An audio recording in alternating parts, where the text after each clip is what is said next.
Hello, coolers. Welcome back to Viva Barca and welcome to another interesting episode where we are going to be discussing on the latest developing stories. We start with Pedri Gonzalez, as it has been reported that the Barca fan favorite will not take any risk with his recovery after an injury setback.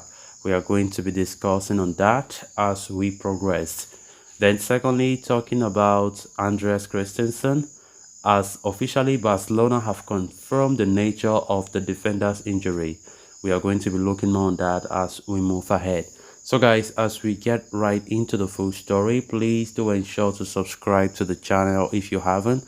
Turn on the post bell notification to always stay notified whenever I post a new video. Consider liking the video and please watch right up to the very end. If things had gone according to plans, Barcelona midfielder Pedri would have played in last week's El Clasico against Real Madrid and would have been part of the Spain national team setup ahead of their UEFA Euro 2024 qualifier against Norway. The 20-year-old had injured his thigh in mid-February against Manchester United, and the initial prognosis was that he would be back in time of March 19th El Clasico.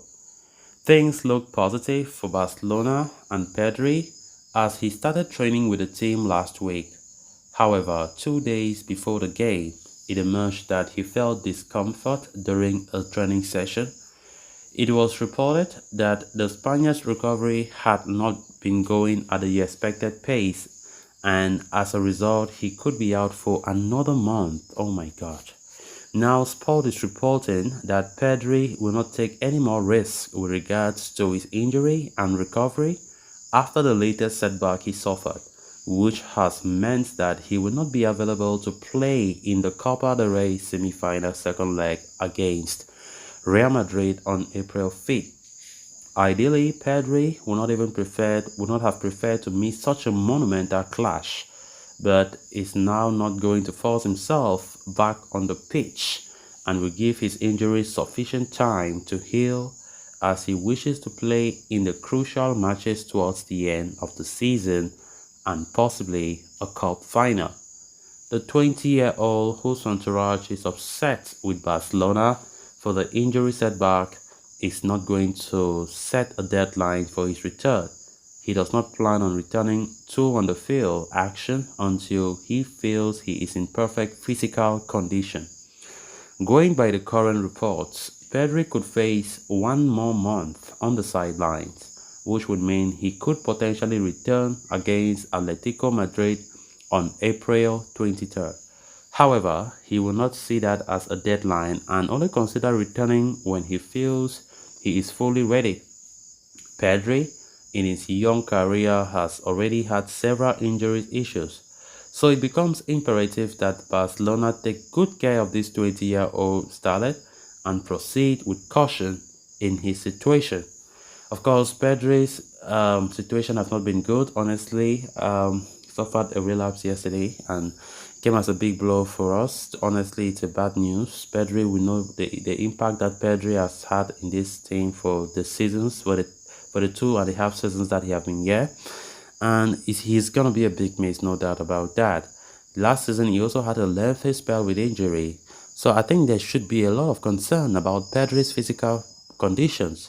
This guy is a type of prone to injuries, if you ask me, because if Barca don't take care, because his injuries are always lengthy, and I think that is worrisome.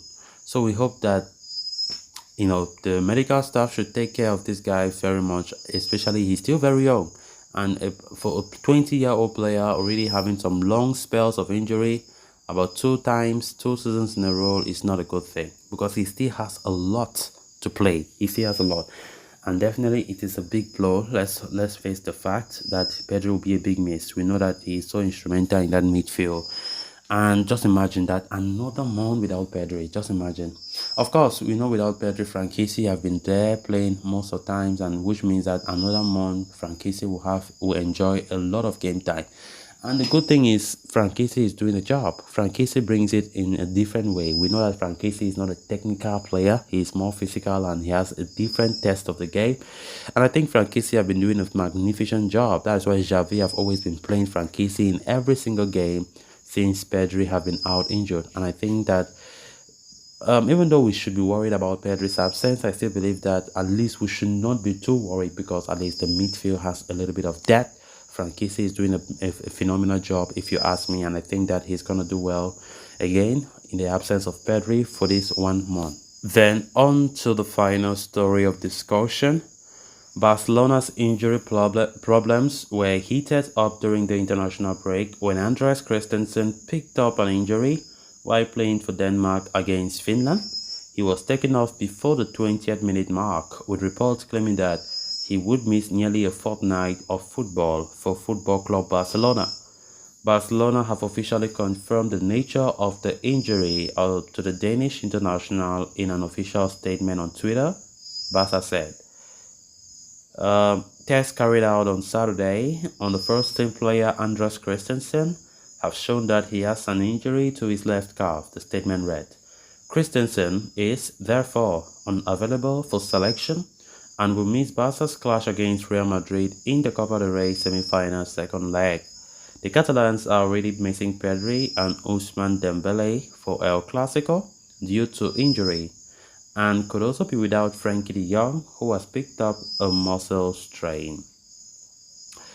It's really sad that Anders Christensen is out injured, and to be honest, it is worrisome that all the international breaks, we quite remember the first international break of the season back in October last year. This is the kind of thing that we suffered. Players just went to their national teams, and I don't know why Barca players were the ones that were always falling injury. It looks so suspicious. I don't understand what's happening. But of course, we know that Anders Christensen has been very crucial in that back line, and it's going to be a big blow. Of course, we hope that he recovers and comes back even more stronger. So guys, with that, we have come to an end of this episode. Thanks a lot for watching. Until next time, bye bye.